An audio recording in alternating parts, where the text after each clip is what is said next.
안녕하세요. 저는 국어를 하고 있는 김진경 선생입니다. 그래서 이번 겨울 예비고이 아이들 이제 수업 어떻게 할지 말씀드리고요.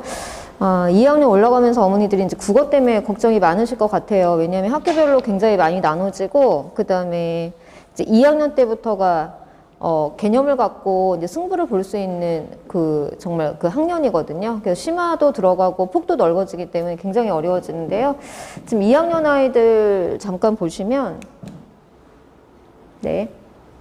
학교별로 정해진 게 달라요. 그래서 아시겠지만 이제 문학 같은 경우에는 거의 이제 공통으로 들어가는 편이고요. 그 다음에 독서가 들어가고요. 그 다음에 화작하고 언매가 있을 텐데, 요게 지금 수능에서 선택으로 바뀌어버렸잖아요. 그래서 당연히 전 같으면 2학년 때 1학기는 문학을 하고 그 다음에는 이제 언매를 하게 돼요. 이 언매가 문법이거든요. 그런데 그 수능에서 선택사항이 있다 보니까 거기 대부분 학교들에서 이제 요거를 커리를 바꾸셨어요. 그래서 화작하고 언매를 그 3학년 때로 빼버려요. 어차피 선택이니까. 그래서 이거는 3학년 커리로 이제 빠지는 학교들이 많고, 그 다음에 문학하고 독서를 가지고 하시죠. 그래서 1학기 때는 이제 문학을 거의 대부분 많이 하시는데, 그 다음에 2학기 때는 독서를 하든지 어떤 학교에서는 지금 언매 같은 경우에 같이 하든지 이렇게 하세요. 그래서 독서를 빼버리고 언매를 하는데, 어떤 학교는 1학기부터 2학기까지 그냥 문학하고 언매를 같이 하세요. 그러니까 아이들한테 선택사항을 주긴 했는데, 지금 상황에서 어떻게 들어가냐면 아이들이 거의 대부분 이게 언매가 문법이 어렵지만 문법을 선택을 하죠. 왜 그러면 수능에서 얘가 좀 더 유리한 걸 알기 때문에. 그 다음에 등급이 나오는 아이들은 당연히 언매 선택을 합니다. 그래서 지금 얘 같은 경우에 3학년 때로 빠졌다고 해가지고 아이들이 이제 헷갈리는 게 뭐냐면, 나는 어차피 3학년 때 문법인데 나는 수능에서 문법을 안 할 거야. 왜냐면 자신이 없거든요. 왠지 화작이 더 만만해 보이니까. 그러니까 나는 이제부터 2학년 때부터 문법을 볼 일이 없어 하고 문법을 딱 손을 놔버려요. 어떤 사태가 벌어지냐면 나중에 화작이 안 나올 경우는 어떡하냐는 거죠. 그 다음에 이제 내신을 챙겨가는 아이들 같은 경우에는 올라가서 학교에서 봐야겠지만 의외로 언매를 하는 아이들이, 수능에서 선택하는 아이들이 굉장히 많아요. 이제 요거 가지고 가는 게 이제 표준 점수에서는 유리하니까. 그러면 이제 학교에서 많이 선택한 걸 가야 되는데, 나는 이제 언매를 하겠다, 화작을 하겠다 선택을 하는데 여기가 더 유리하다는 거죠. 그래서 만약에 내신을 갖고 가는 아이들은 여기 그 겨울방학 때부터 언매를 손을 놓으면 안 되는 그런 상황이고요. 내가 아무리 수능에서 언매를 안 할 거고 2학년 때 언매 과목이 안 들어온다 하더라도 여기 저희 예비고이잖아요. 지금 고등학교 2학년을 시작하는 지금 과정이거든요. 여기에서부터 문법을 놔버리면 진짜 고3 때 수능 볼 때까지 이제 문법을 할 시간이 없는 거예요. 그래서 내신 들어갔을 땐 당연히 문학하고 독서를 하실 텐데, 그러면 내가 준비를 안 해놓으면 여기에서 내가 수능을 보고 싶어도 못 보는 상황이 되는 거고요. 지금 저희는 어떻게 얘기를 하냐면, 언매가 어렵긴 하다. 근데 문법을 저희가 작년 1학년 동안도 한 번도 손을 놓은 적이 없어요. 왜냐면 중간기말 4번 시험에 문법이 계속 들어왔거든요.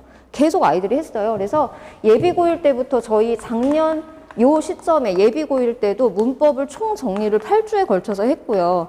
그 다음에 이제 고1 들어와서 1년 동안 문법을 손을 놓은 적이 없어요. 문법은 계속 이어져 왔거든요. 그거를 다시 한번 예비고이 지금 시점에서 다시 한번 정리를 해주고 들어가는 건데요. 여기서 손을 놓으면 절대 안 돼요. 그래서 문법은 계속 가져가되, 내가 고3이 됐는데도 문법에서 계속 틀린다라고 하면 그때쯤에는 한 6월 모평 정도, 그때까지 보고 바꿀 수는 있어요. 화작으로. 그런데 화작을 하다가 이 화작도 만만치가 않거든요. 이게 그 시간을 잡아먹는 주범이기 때문에 국어에서 시간 부족한 아이들은 절대 화작 선택하지 말라고 저희가 그래요. 그래서 남자아이들은 거의 대부분, 특히 이과인 남자아이들은 거의 다 언매거든요. 왜냐면 화작에서 시간이 엄청나게 들어요. 그렇다고 얘가 쉬운 것만은 아니거든요. 그래서 만약에 고3을 갔는데 여기서부터 문법을 손을 놨어요. 나는 예비고이 때부터 지금 시점에서. 그런데 화작이 안 나와요. 그럼 얘를 갈아탈 수가 없다는 얘기예요. 그래서 항상 그 수능이라는 거, 입시라는 건 가능성을 열어놔야 되기 때문에 어려운 거는, 그 다음에 유리한 거는 가지고 가야 되는 거죠. 그래서 아이들이 굉장히 질문을 많이 하는데 저는 항상 이렇게 얘기를 해요. 그래서 언매는 가져가야 된다. 이제까지 우리가 했기 때문에 나중에 버려도 돼. 나중에 선택해도 된다라고 말을 하죠. 그래서 지금 예비고이 같은 경우에 이번 겨울방학에도 문법 수업을 할 겁니다. 그래서 이제 제가 기존에 데리고 있는 정규반 아이들이, 저희는 내년에 지금처럼 내신에 이게 안 들어가요. 근데 저는 안 들을래요 라고 하면 걔는 그냥 정규반 수업 듣게 하면서 그 학교에 맞춰준 정규반 수업을 하면서 이제 문법은 선택사항으로 듣게 하는 거예요. 하지만 그 방학 때 이루어진 예비고이 이제 꾸려지는 반에서는 저는 문법은 무조건 들어갈 겁니다. 그래서 그렇게 생각하시면 돼요. 선택이 여러 가지로 나눠져서 혼란스럽긴 하지만 공부하는 방법은 똑같아요. 그래서 뭐 제가 아이들이 선택이 달라졌다 해서 내신을 준비한다거나 수능 준비하는 거에서 많이 바뀐 건 없거든요. 그러니까 기존대로 하시면 될 것 같아요. 자, 그래서 이제 문학부터 보시면요. 저희가 겨울방학에 자, 수능하고 내신에서 필요한 문학 개념 정리부터 먼저 들어갈 거고요. 이 문학 개념은 어머니들 아시겠지만 제가 매 방학마다 계속 돌리는 그런 개념 수업이에요. 이거는 여름방학에 4주밖에 안 돼서 굉장히 짧지만 그때도 이제 필수적으로 하는 수업이거든요. 그래서 이걸 해놔야 아이들이 수능에서 내신에서 이중선지 함정에 빠지지 않아요. 그래서 시개념 100개, 그다음에 소설 개념 80개를 하는데 되게 특이한 건 뭐냐면 저하고 작년에 수업했던 애들이 예비고일 겨울방학에 저랑 이 수업을 했어요. 그리고 계속 온 녀석들은 저랑 같이 한 녀석들은 여름방학에 이 수업을 또 했어요. 그다음에 다시 올해 겨울방학에 또 이 수업을 할 거예요. 벌써 그러면 3번째잖아요. 그런데 요거를 아느냐 몰라요. 처음 보는 것처럼 이 100개 중에 80개 중에 아이들이 기억하고 있는 건 거의 한 20개 정도면 많아요. 그 정도로 아이들이 그러니까 계속 잊어먹는 그런 상황들이기 때문에 근데 요거는 시험에서 굉장히 많이 쓰는 개념이기 때문에 계속 반복해서 이제 환기를 시켜줘야 되는 거고요. 그다음에 여기 보시면 맨 끝에 보이실지 모르겠는데요. 현대시 작품 들어갈 거예요. 그래서 문학 작품에서 2학년 아이들 문학에서 이제 가장 아이들이 어렵다고 얘기하는 게 뭐냐면 현대시가 굉장히 많이 들어올 거고요. 그 다음에 고전 문학이 굉장히 많이 들어오는데 고전 시가가 이제 아이들의 발목을 잡는 거예요. 그래서 시파트예요, 시파트. 특히 여기를 아이들이 어려워하는데 1학년 때는 좀 이렇게 역사별로 고전부터 해가지고 이제 짧은 단형 시조들 또는 짧은 애들을 엮었다라면 여기서부터는 길이부터가 길어져요. 왜냐하면 가사 작품이 들어갈 거거든요. 그 다음에 연시조 같은 거 들어갈 거고요. 여기 2학년 때도 이제 시대별로 작품을 보기는 하는데 이 분량이 굉장히 많아지거든요. 깊어지는 거예요. 그래서 1학년 때하고는 차원이 달라요. 그다음에 현대시 같은 경우에도 여기서 2학년 때 고2 때 들어오는 작품의 수준은 굉장히 높아져요. 그래서 1학년 때는 거의 대부분 보면 알 수 있는 작품들이 들어오지만 여기에서는 이런 시도 있었나? 이런 작품은 어떻게 봐야 되지? 이런 작품들이 내신이나 이런 데 다 들어오기 때문에 좀 난이도를 올려가지고 현대시 독해법이 들어갈 겁니다. 그래서 현대시 중요작품 위주로 해가지고요. 독해법 위주로 완성을 할 거예요. 그래서 독해법을 저희가 작년 이맘때도 다 이렇게 강의를 했었는데 그걸 독해법을 좀 더 심화해가지고 독해법 하고 그다음에 작품 분석하는 거 그다음에 여기서 들어온 작품들은 이제 아이들 이 주변 학교에서 이제 선생님들이 많이 쓰시는 작품들이 있어요. 고2 과정에서. 그래서 수능 기출이라든지 그다음에 평가원 기출 그 다음에 학교 기출문제에서 많이 쓰였던 문제들을 선별해가지고 저희가 독해법으로 완성을 할 거예요. 자, 그렇게 보시면 되고요. 자, 그 다음에 아이들 어려워하는 고전문학 파트인데요. 자, 고전문학은 보이듯이 어휘하고 개념 정리 들어갈 겁니다. 그래서 이것도 매 방학마다 하는 건데요. 저희 작년 겨울방학에도 했었어요. 그거 가지고 이제 1년 동안 잘 써먹고 이제 왔는데 거기가 비어 있었던 아이들도 굉장히 많고요. 얘가 외계어예요. 우리 문학이지만 그냥 영어보다 더 어려운 거예요. 아이들한테 외계어이기 때문에 이것도 방학마다 계속 외우게 하거든요. 그래서 외우는 어휘의 개념의 개수를 모으면 이것도 80개 정도인데 이거는 그냥 한 번 외우면 고3 때까지 계속 그냥 쓰는 거예요. 고전시나 아니면 고전소설에서 나오는 것들. 그래서 그걸 다시 한번 정리를 해주면서 고전시가 보시면 작품 중요도 순으로 정리를 할 거예요. 아까 말씀드렸듯이 아이들이 문학작품에서 가장 어려워하고 고전하는 게 역시 고전문학이거든요. 그래서 2학년 때는 선생님들이 이게 묶는 반경이 작품 하나가 나와요. 그러면 그것과 이렇게 같이 내시는 이 바운더리가 굉장히 넓어지거든요. 아이들한테 통합적으로 이게 볼 수 있냐를 물어보시는 게 고2 문학이에요. 그러니까 정말 고등학교 시험에서 가장 정수라고 생각하시면 돼요. 그렇기 때문에 요거는 이제 저희가 1학년 때 시대별로 이렇게 배웠어요. 1학년 2학기 그 중간이나 기말고사 파트가 여기거든요. 그래서 이거를 고전 시간을 시대별로 하는 걸 저희가 했었거든요. 그래서 요번에는 시대별이 아니에요. 아이들은 시대별로 이제 머릿속에 정리가 되어 있거든요. 아, 얘가 이렇게 흘러왔고 얘한테 이렇게 영향을 줬어. 이건 알기 때문에 이젠 중요도 순으로 작품을 정리를 할 건데, 중요도 순이라는 거는 고2 때 내신에서 모의고사에서 이렇게 활용도가 높은 아이들이죠. 그래서 1학년 때는 가사 다뤄봤자 뭐 정철의 삼위인국, 송미인국 이거를 하지 않은 학교도 굉장히 많아요. 안 하고 올라오는 아이들도 많은데 일단은 가사 작품 위주로 정리를 할 거예요. 가사 작품, 뭐 규원가부터 해가지고 필수 가사 한 10개 정도를 다 정리를 할 겁니다. 자, 그 다음에 이제 단형시조인데 1학년 때는 단형시조 이렇게 딱딱 3줄짜리를 뭐 100개 정도 봤다라고 하면 이제는 연시조예요. 그래서 가사나 연시조는 수능에서도 연계율이 굉장히 높은 아이들이거든요. 그래서 연시조가 굉장히 중요한 애여서 이 연시조 위주로 또 정리를 할 거고요. 한시 들어가고 그다음에 고려가요, 향각, 고대가요 가는데 말씀드렸듯이 얘는 중요도 순이에요. 이 역으로 하면은 이게 시대순이거든요. 근데 중요도 순으로 작품을 볼 거예요. 그래서 이렇게 정리를 할 겁니다. 아, 그 다음에 여기서 저희 어휘 개념 정리하는 거 있잖아요. 이거는 아이들을 그 뭐든지 머리에 박아주는 그 방법은 테스트밖에 없어요. 그 얘네들은 미안하긴 한데 그냥 쉽게 그냥 외워라 라고 해서는 절대 되지 않기 때문에 이거는 저랑 딱 수업을 시작하면서부터 계속 이제 끝날 때까지 계속 테스트로 계속 할 거예요. 그래서 중간에 고전 시가가 끝나더라도 저하고 이제 이게 커리가 2월 말까지거든요. 방학 커리여서. 그러면 2월 말까지 계속 들어가는 그 테스트예요. 그래서 처음에는 어휘하고 이제 개념 정리, 어휘 같은 것만 이렇게 테스트를 보다가 다 끝나고 나면 작품까지 다 끝나고 나면 그 다음에 이제 저희가 테스트는 작품을 아예 이 통째로 내버릴 거예요. 그래서 다 빈칸을 뚫어가지고 아이들이 작품을 독해할 수 있는 방법들을 터득할 수 있게 할 겁니다. 요거는 제 이제 시험 때 들어가는 자료예요. 문학작품 시험 때 아이들한테 핵심 정리 자료 주는 거거든요. 그래서 개념을 알아야 이런 거 특징 같은 게 다 이제 선택지로 들어오는 애들인데 개념을 알아야지만 외울 수가 있어요. 이거 무식하게 외운다면 절대 못 외워요, 이거. 그래서 작품이 뭐 저희 문학 작품이 시험에 몇 개 들어오냐면 많은 학교는요 20개 가까이 들어와요. 20개.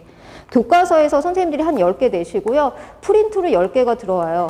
그럼 저희가 선생님이 지목해 주신 작품은 20개지만 제가 그러면 이제 엮어가지고 준비해 주는 건 거의 50개까지 가는 거예요. 왜냐하면 범위를 넓혀서 아이들이 보지 못한 작품은 풀 수가 없어요. 그러니까 되도록이면 다 볼 수 있게 해가지고 들어보내는 거거든요. 이렇게 보시면 되는데 아이들이 이 20개 작품을 달달 외워야 돼요. 그래서 주제가 뭐냐 딱딱딱 나와야 되거든요. 제가 가장 중요시하는 게 주제인데 뭐든지 작품의 주제는 다 꿰뚫고 있어야 돼요. 그래서 문제를 풀 때는 주제를만 가지고도 다 풀리거든요. 아이들한테 100점 맞은 아이들한테 물어보면 주제는 다 알고 있어요. 그런데 정말로 성적 안 나온 애들 단점이 뭐냐 딱 보면 주제를 몰라요. 근데 주제는 한 문장으로 외우는 게 아니고 그냥 한 단어로만 외우면 되거든요. 그래서 여기서 뭐냐 광활한 요동불판을 보면서 느끼는 그 감격 또는 뭐 반성 이런 단어 하나만 외워주면 돼. 그래서 이런 것들을 포인트를 잡아주는 거죠. 네, 그래서 이제 시험 때는 나중 가면 다 이걸 다 빈칸을 다 뚫어버려요.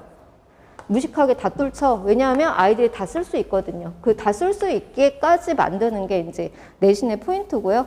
그래서 이제 제가 데리고 있는 아이들이 100점, 그다음에 뭐 국어는 전교 1등 놓치지 않고 따라오는 거거든요. 근데 그럴 수 있는 게 딱 중간고사, 뭐 기말고사 딱 판이 열렸을 때 저희가 100점을 맞을 수 있는 건 지금 방학 때 탄탄하게 기본기를 다져서 가기 때문이거든요. 그래서 그게 쌓여야지만 아이들한테 외우라고 했을 때 아이들도 머리에 들어오는 거지 이런 생소한 말들을 외울 수가 없어요. 그렇기 때문에 이제 방학이 굉장히 중요한 시점이죠. 자, 문법입니다. 아까 말씀드렸듯이 저는 문법을 정리를 할 거고요. 네.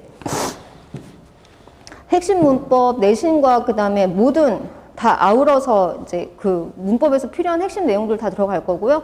여기 다 저희가 1학년 때 다 했던 것들이에요. 그래서 2학년 때도 의문, 품사, 합성어, 파생 뭐 해가지고 문법 요소까지 싹 다 정리를 할 거고 국어의 역사 같은 경우에는 이게 이제 국어의 역사 중세 뭐 근대 이렇게 가는데 2학기 내신에서 문법에서 여기까지 다 들어가요. 다른 학교 안 내던 학교들도 이걸 다 올해는 다 냈는데요. 중세국어부터 해서 저희는 1학년 때 15세기 중세국어만 배웠어요. 그런데 2학년 때 내신에서 어디까지 가냐면 17세기 국어까지 가요. 그래서 17세기까지 다 구분하게 만들거든요. 그렇기 때문에 여기까지 1학년 과정이면 2학년 과정 여기까지 다 정리를 할 겁니다. 17세기까지 어떻게 다른지에 대해서. 그래서 다 수능 기출문제, 내신 기출문제 싹 다 풀릴 거예요. 그래서 수능 기출까지, 평가원 기출까지 이 주변에 있는 2학년 교과서가 5종을 쓰거든요. 이 5종의 출판사의 문제를 싹 다 풀려버릴 거예요. 방학 때. 그래서 아이들이 이제 문법에 들어왔을 때 이제 당황하지 않도록. 그래서 저희 여기에 준비하는 게 그 3월 모의고사 있잖아요. 그 모의고사도 함께 준비하는 그런 과정이기 때문에 굉장히 중요하다고 보시면 돼요. 자, 이게 문법 정리 자료고요. 저는 좀 그 수업을 아이들 대비를 좀 무식하게 시키는 편이에요. 그래서 무식하게 하는 게 가장 머리에 남고 가장 좋은, 효과 좋은 방법이거든요. 그래서 다 그냥 이것도 다 그냥 빈칸을 뚫어버리는 거예요. 교과서에 나오는 예시, 너네 교과서 아니고 선생님들이 어떻게 내시냐면요. 얘네가 비상이다 그러면 선생님들이 지학사에 있는 예시를 가져와서 얘네한테 내버리세요. 서술형으로. 아이들은 한 번도 본 적이 없잖아요. 근데 저희는 이거 뭐야 이렇게 가는 건데 이렇게 교차로 내시는 거죠.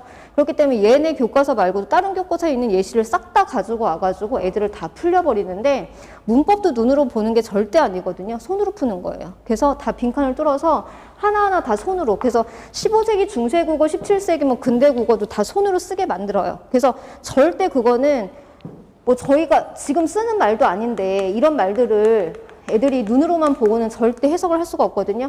여기다 해놓고 옆에 화살표 쳐놓고 분석해라고 하거든요. 수업 시간에 배웠던 걸 다 자기의 그 손으로 다 쓰면서 분석을 해야 돼요. 여기에 문법이 뭐가 들어갔는지. 그래서 좀 무식하게 시키는 편이에요. 근데 이게 효과가 가장 좋습니다.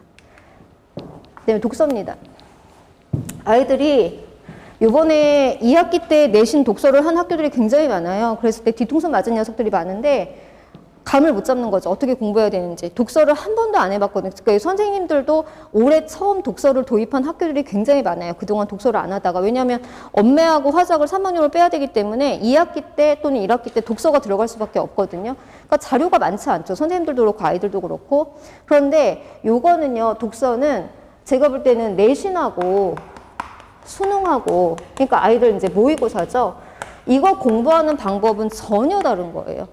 뭐냐면 내신은 내신답게 내죠. 독서여도. 아무리 이게 독서가 비문학이거든요. 이 독서 교재도 들어오고 여러 가지 들어오지만 선생님들이 비문학 지문을 뽑으셔가지고 비문학을 파트별로 예술, 인문, 과학 해가지고 파트별로 이제 내시는 거예요. 그래서 어떤 학교에서는 교과서에서 10지문 낸다 그러면 평가원, 수능 해가지고 여기서 몇 년부터 몇 년까지 몇 지문, 몇 개 해가지고 거의 여기가 한 25개에서 30개의 지문을 보게 만드시거든요. 근데 요번에 이제 어떤 학교에서는, 교과서에서 한 4지문밖에 안 냈어요. 거기에 2세트를 아이들이 보도 듣도 못한 정말로 한 번도 얘기해주지 않은 생소한 지문을 딱 집어 넣으셨어요. 얘기해주지 않은 거를. 그냥 니네 실력과 풀어봐라 이거죠. 여기에서 등급이 결정이 됐거든요. 그러니까 이제 아이들이나 어머니들이 어떻게 준비를 해야 되냐라고 말씀하세요. 근데 내신 때 비문학은 내신답게 저는 준비를 하거든요. 그래서 어떻게 했냐면 교과서에 있는 거를 그냥 무식하게 다 그냥 빈칸을 뚫어버려요. 나중에는 이게 단락별로 다 지문 독해 해주거든요. 해놓고 여기에 중요한 단어, 접속사 같은 거 있잖아요. 다 나중엔 뚫어버리고 밑에다가 다 서술형으로 쓸 수 있게 제가 하나하나 문제를 다 만들었어요. 왜냐하면 자료가 없어요. 독서에 대한 자료가. 시중 교과서 그 문제도 한계가 있거든요. 몇 개 없어요. 그러니까 다 하나하나 문제를 내가지고 아이들한테 이 글을 씹어 먹고 들어가야 돼 라고 말을 했어요. 씹어 먹고 들어가야 돼요. 안 그러면 독서에서 어떤 일이 벌어지냐면 애들이 시간이 없어서 못 풀어요. 그러니까 교과서 지문을 싹 다 머릿속에 저장을 한 상태에서 지문을 보지 않고 그냥 문제를 풀어도 100점이 나올 수 있게 대비를 하고 들어가고 이렇게 외부 지문이 들어왔을 때 여기에다가 시간을 써야 되거든요. 그래서 이번에 좀 푸는 속도가 늦은 아이들은 이 외부 세트를 다 버렸어요. 그러니까 성적이 60점대, 70점대 거의 1등급 달렸던 아이들이 그렇게 뒤통수 맞은 경우가 굉장히 많았거든요. 2학기에. 그래서 이제 독서는 방학 때 어떻게 할 거냐면요. 내신 때는 제가 내신답게 독서를 정리를 할 거예요. 그 다음에 어떻게 하냐면 이렇게 빈칸 뚫어서 하고 그 다음에 연계해서 나올 수 있는 거 있잖아요. 싹 다 모아서 그것도 해줬어요. 그래서 거기서 적중률이 나왔는데 아이들이 정말로 시험 끝나고 선생님 짱이에요 라고 문자가 왔어요. 뭐냐면 선생님이 찍어준 외부 지문이 그대로 나온 거예요. 그렇게 내신은 대비하는 거거든요. 그럼 저희가 방학 때 할 거는 뭐냐면 이 내신을 위해서 저희가 이제 방학 때 할 거는 그거밖에 없어요. 독해법이거든요. 비문학이 나왔을 때 어떻게 독해할래? 그래서 지금 고2가 되는 아이들이지만 비문학 지문을 줬을 때 정확하게 밑줄 칠 수 있는 데만 치는 아이들은 거의 없어요. 접속사에 표시하는 아이들 거의 없거든요. 접속사 나오면 거의 이거 아니면 이거 두 개로 그냥 이 두 개의 문의로 그냥 판가름하는데 그렇지 않거든요. 접속사에도 굉장히 많은 화살표가 역으로 가는 것도 있고 뒤로 가는 것도 있고 그 다음에 동그라미 세모해야 되는 것도 있지만 체크해야 되는 것도 있고 밑줄이 굉장히 달라지거든요. 밑줄의 위치예요. 얘는 밑줄을 뒤에다 쳐야 되고 얘는 앞에다 쳐야 되거든요. 이런 것들을 보여주는 거예요. 그래서 독해법을 이제 할 거고요. 단락별 핵심 내용을 손으로 쓰면서 이제 핵심 내용 정리를 할 거고요. 요번에 어떻게 나왔냐면 처음 보는 지문을 주고 단락별로 이 단락의 핵심 내용을 한 문장씩 요약해. 이게 서술형이었어요. 그러니까 시간이 부족할 수밖에 없죠. 생전 처음 보는 그런 유형인데 독서는 이렇게 나올 가능성이 많아요. 그래서 단락별 핵심 내용 파악하는 방법들을 할 거고요. 그다음에 밑줄 치는 방법 공략인데요. 저는 이거 되게 중요시해요. 그래서 애들한테 너 시험지 갖고 와. 보면 등급이 나와요. 밑줄 치는 거에서 따라서 등급이 나오거든요. 요거를 공략해 줄 겁니다. 자, 그래서 이제 비문학 지문을 가지고 내신 기출문제 이런 거하고 그 다음에 수능 기출문제 지문을 가지고 아이들을 탄탄하게 연습을 시키면서 갈 겁니다. 자, 여기까지가 정규 수업이고요. 그 다음에 모의고사 심화 수업이 있어요. 이게 방학 때마다 이루어지는 건데 정규 수업과 별개로 요거는 따로 진행이 되는 모의고사 심화 수업이에요. 모의고사 심화. 그래서 요거는 선택이십니다. 이걸 다 들어와야 되는 거 아니고 선택사항으로 들어가시면 돼요. 그래서 자 1등급을 위한 심화 수업인데 요거는 80분 동안 저희가 모의고사 보는 것과 동일하게 그렇게 할 겁니다. 그래서 아이들 불러가지고 아침 시간에 모의고사 보는 시간이 8시 40분에서 10시까지예요. 동일하게 문제 풀리고 이후에 이제 그 오답이 들어가는데 1대1로 들어가는 오답이에요. 그래서 이제 오답풀이 할 때는 정답지를 주지 않아요. 체크만 하게 하고 정답지 걷어버리고 자기가 이게 그 오답을 하는 건데요.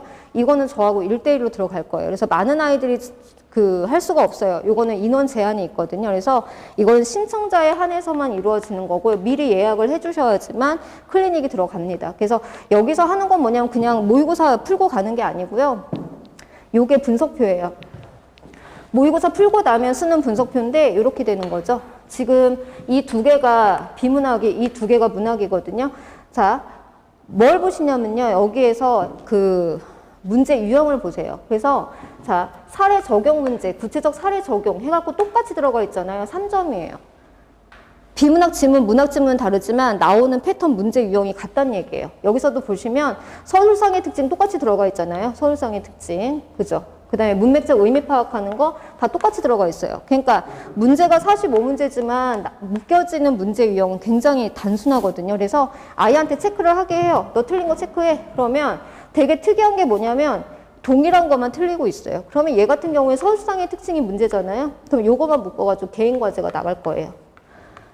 잘하는 건 건드릴 필요가 없어요. 약점 유형에 대한 개인 과제가 나가고 그 다음 주에 왔을 때 모의고사 풀리면서 개인 과제 함께 그 약점 유형 체크해 주는 거예요. 그 다음에 모의고사 풀고 그 다음에 또 나오는 개인 그 약점 유형을 다시 한번 체크를 하고 그런 식으로 들어가는 거죠. 그래서 처음에 왔을 때는 뭐 고2다 그러면 1회에는 모든 아이들이 같은 그 모의고사를 풀게 돼요. 모르니까. 그런데 2회차부터는 고2지만 어떤 아이는 고3 거를 풀 거고요. 고2지만 어떤 애는 고1 거를 풀 거예요. 그 아이의 난이도에 맞춰가지고 제가 만들어 갈 거거든요. 그래서 2월 말까지, 방학을 딱 시작하자마자 2월 말까지 들어오면 꽤 여러 차례 들어올 수 있고요. 요거는 3월 모의고사 100점을 기준으로 해가지고 가는 그런 수업이라고 생각하시면 됩니다. 네. 문학 독서 시간 배분이요? 네. 네, 저희가 3시간 수업인데요. 3시간 수업인데 이거를 반씩 나눠서 가져갈 거예요. 네. 그래서 네, 반씩 나눠서 가져가는데 여기에서 이제 문학 파트 들어가면서 문법 같이 시작을 할 건데 이러면서 여기에서 먼저 끝나는 아이들이 있어요. 그러니까 문학은 이제 고전시가하고 현대시가 두 개가 같이 들으니까 오래 걸릴 거고요. 문법 하면서 이제 그 남는 시간에 요게 먼저 끝날 거거든요. 그러면 그 뒷파트에 이제 독서를 붙여서 같이 할 거고요. 그 다음에 제 생각은 어떻게 했었냐면 독서는 과제로도 계속 나갈 거예요. 그래서 제가 모의고사 같은 경우에는 숙제를 절대 내주지 않거든요. 제 수업 3시간인데 그 시간에 할 게 너무 많은데 모의고사까지 건드릴 수는 없어요. 그래서 모의고사는 따로 제가 모의고사 심화를 할 거고 독서는 과제로 나가면서 여기에서 같이 숙제 체크하면서 그다음에 독서 파트만 따로 묶어서 또 정리를 할 거예요. 그래서 독서는 좀 많이 건드려 준다라고 생각하시면 돼요. 네. 그래서 어쨌든 말씀드렸던 그 네 파트를 다 정리가 들어갈 거기 때문에 걱정하지 마시고요. 3시간 안에 시간 배분을 해서 그렇게 갈 겁니다. 네. 또 다른 거는 없으신가요? 네. 네. 내신 기간 동안에는 해당 학교가 아니라는 수업을 못하는 건가요? 아니요. 고2 어떻게 했냐면요. 이번에 제 수업이 고2 수업인데 독서도 깔리고 문학도 깔리고 문법도 깔려요. 그러면 그 학교가 아니어도 나는 이 학교가 아닌데 문법이야. 그럼 거기 들어와서 들었어요. 왜냐하면 진도가 같아요. 문법 같은 경우에 너무 튀는 범위가 아니라면 그래서 뭐 A라는 학교 수업할 때 B, C 애들이 들어와가지고 같이 수업하고 그랬거든요. 근데 독서는 그럴 수가 없어요. 왜냐하면 독서는 출판사가 정해져 있고 학교마다 다르기 때문에 불가능하지만 문법 파트 같은 경우에는 가능합니다. 네. 되셨나요? 네. 그래서 여기까지만 하겠습니다. 감사합니다.